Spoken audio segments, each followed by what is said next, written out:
So this video is designed to derive the three Pythagorean identities. So I'm going to start by looking at an angle that's acute so that I'm landing in the first quadrant, so that everything is positive. But honestly, because I'm going to be squaring things, it doesn't really matter. You're going to get the same result no matter where you are. So this ordered pair, if that guy is theta, this ordered pair, the x-coordinate is the cosine of theta, the y-coordinate is the sine of theta, and this is a unit circle, so the radius is 1. What I know is this triangle that I've written is a right triangle, and let me draw it out here. The hypotenuse is 1. This leg is cosine of theta, and this leg is sine. This Pythagorean identity doesn't matter where you are in the circle, doesn't matter what theta is, it's always true that sine squared plus cosine squared, sine squared theta plus cosine squared theta equals 1. So I'm going to start there.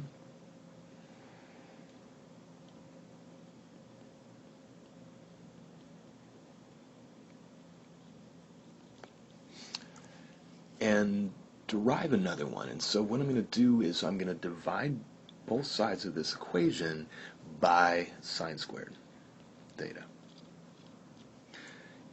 And that's okay as long as sine theta isn't 0. So we'll kind of take care of assuming sine squared theta isn't 0. If it is, then some of the functions that I'm going to come up with in this Pythagorean theorem Pythagorean identity aren't even defined.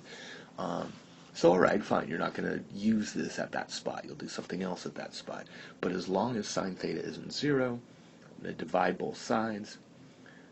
Because of distributive property, each one of these terms is going to be divided by sine squared theta.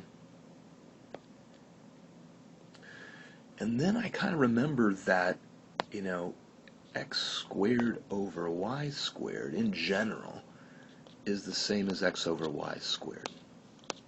And so I'm going to think of this as sine over sine, sine theta over sine theta, quantity squared. And this one is cosine theta over sine theta, quantity squared. And this one is 1, because that's like 1 squared, 1 over sine theta, quantity squared. The reason I want to do that is sine theta over sine theta, that's 1. Cosine theta over sine theta, that's cotangent theta. And 1 over sine theta, that's cosecant theta.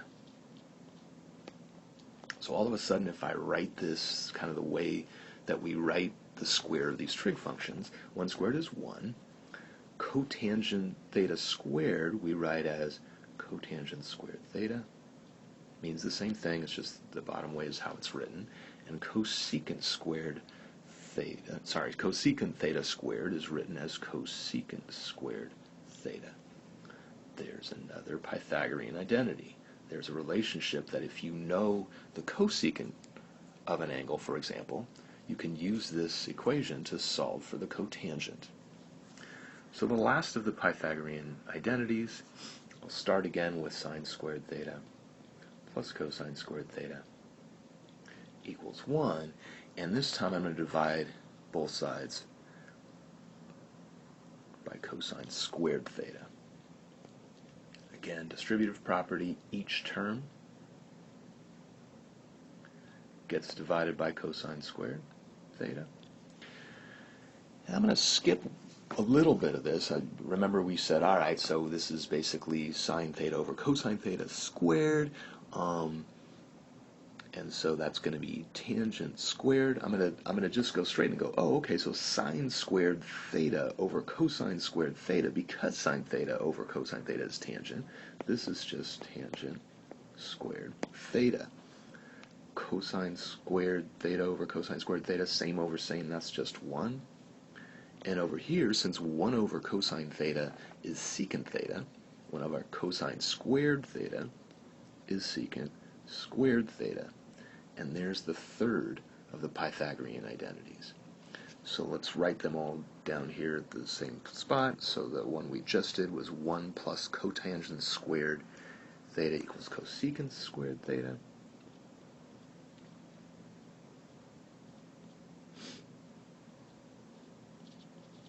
And then our original 1 sine squared theta plus cosine squared theta equals 1. So a couple of things to sort of notice and remember about these things. First off, again, they work no matter what the angle is. The only time you have any problem at all is if, for example, one of the functions in these top two are not defined. So, you're on some axis someplace where the secant's zero. Where the secant is undefined. Well, okay, then you're not going to use that top identity. The secant is not even defined. But other than that, it doesn't matter what angle.